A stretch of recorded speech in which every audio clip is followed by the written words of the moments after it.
Hello बच्चों, स्वागत है आपका अपनी classes exam study with you में। बच्चों देखिए, मैं कुछ ऐसे क्वेश्चन लेके आया हूँ जो कि आपको कहीं नहीं मिल रहे हैं।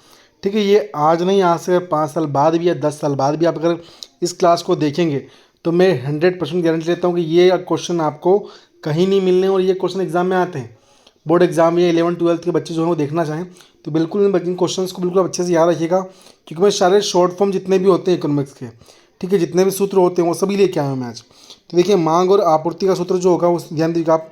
तो मांग बराबर आवश्यकता प्लस क्रय शक्ति होता है। दूसरा है आपूर्ति बराबर उत्पादन प्लस भंडार होता है, उसको बोलते हैं आपूर्ति सूत्र हम लोग।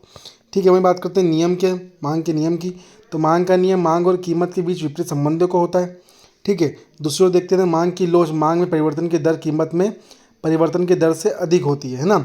आपूर्ति के नियम की बात करते हैं हम लोग। तो पहला आपूर्ति का नियम है कि आपूर्ति और कीमत के बीच सीधा संबंध होता है। आपूर्ति की लोच आपूर्ति में परिवर्तन की दर कीमत में परिवर्तन की दर से कम होती है। ठीक है, वहीं बात करते हैं बाजार की स्थिति की। तो देखिए क्या बोल रहा है कि संतुलन बिंदु जहां मांग और आपूर्ति की रेखाएं मिलती है, ठीक है, वहां संतुलित बिंदु होता है। दूसरा है अधिशेष, जब आपूर्ति मांग से अधिक होती है तो क्या होता है, अधिशेष होता है। तीसरा बोलते हैं तो घाटा, तो जब मांग आपूर्ति से अधिक होती है, क्या आती है, मांग जो है वो आपूर्ति से अधिक है ना, तो वहाँ पे घाटा होता है।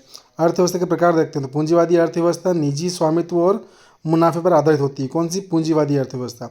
निजी स्वामित्व मतलब पता है हम लोगों को, जिस पर किसी एक व्यक्ति का स्वामित्व होता है। ठीक है, मुनाफे पर आधारित होती है। दूसरा है समाजवादी अर्थव्यवस्था, सरकारी नियंत्रण और समाज के लिए उत्पादन पर आधारित होती है ना। वहीं बात करते हैं तीसरा तो मिश्रित अर्थव्यवस्था, तो पूंजीवादी और समाजवाद का मिश्रण होती है। कौन सी, मिश्रित अर्थव्यवस्था, है ना। वहीं अगर आर्थिक विकास के सूत्र की बात करते हैं तो आर्थिक विकास का सूत्र बराबर क्या बोल रहा है कि उत्पादन वृद्धि प्लस उत्पादन वृद्धि होता है। ठीक है, उत्पादन वृद्धि प्लस उत्पादक वृद्धि होता है ना, उत्पादकता वृद्धि। ठीक है, ध्यान दीजिएगा आप लोग। चलिए आगे बढ़ते देखते हैं हम लोग। तो दूसरा है कि आर्थिक विकास के लिए आवश्यक कारक कौन कौन से हैं, तो पूंजी निवेश, प्रौद्योगिकी प्रगति, शिक्षा और स्वास्थ्य, है ना। वहीं अगर मैं आगे बढ़ता हूँ, देखिएगा ध्यान दीजिए, आगे है जो है वो है क्या है कि मुद्रास्फीति और बेरोजगारी। ठीक है, देखिए ध्यान दीजिए, पहला क्या है, मुद्रास्फीति बराबर कीमत में वृद्धि की दर, है ना। दूसरा है बेरोजगारी, तो श्रमिकों की संख्या जो रोजगार की तलाश में है। तीसरा है मुद्रास्फीति और बेरोजगारी के बीच संबंध, मुद्रास्फीति बढ़ने से बेरोजगारी बढ़ सकती है ना। वहीं हम बात करें, यह कुछ मूलभूत सूत्र हैं जो अर्थव्यवस्था की समझ के लिए महत्वपूर्ण होते हैं। अर्थव्यवस्था ये कई संक्षिप्त शब्दों और संकेतों का उपयोग किया जाता है। यह कुछ आम अर्थशास्त्रीय संक्षिप्त शब्दों के फॉर्मूला दिए गए हैं।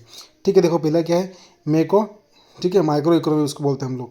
ठीक है, माइक्रो इकोनॉमी पढ़िएगा आप लोग। तो पहला है जीडीपी मतलब सकल घरेलू उत्पाद। ठीक है, इसको हम लोग क्या बोलते हैं, ग्रॉस डेमोस्ट्रेटिव प्रोडक्ट। ठीक है, दूसरा है जीएनपी हम लोग का सकल राष्ट्रीय उत्पाद होता है। तीसरा होता है सीपीएल मतलब उपभोक्ता मूलक सूचकांक होता है। ठीक है, चौथा है डब्ल्यूपीएल मतलब, डब्ल्यूपीएल का मतलब होता है थोक मूल्य सूचकांक। पांचवा है डबल आईपी मतलब औद्योगिक उत्पादन सूचकांक। ठीक है, अब देखिए माइक्रो इकोनॉमिक्स क्या होता है। ठीक है, ध्यान दीजिएगा, इसका एमसी का मतलब क्या होता है, सीमांत लागत होता है। ठीक है, एमआर का मतलब सीमांत राजस्व होता है। एसी का मतलब औसत लागत होता है। एआर का मतलब औसत राजस्व होता है।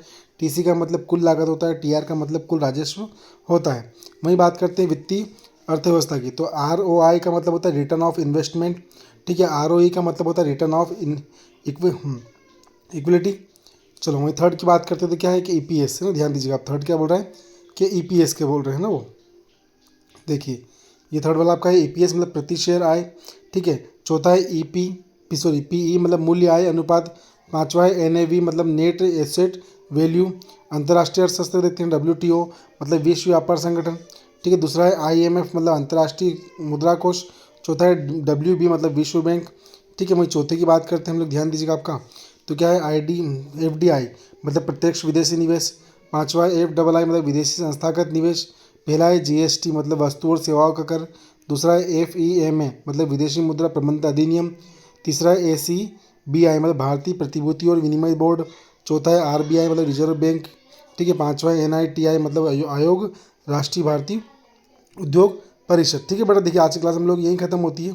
अगर आप लोग क्लास अच्छी लगी हो तो आप लोग चैनल को प्लीज़ सब्सक्राइब कीजिएगा। ठीक है, थैंक यू सो मच।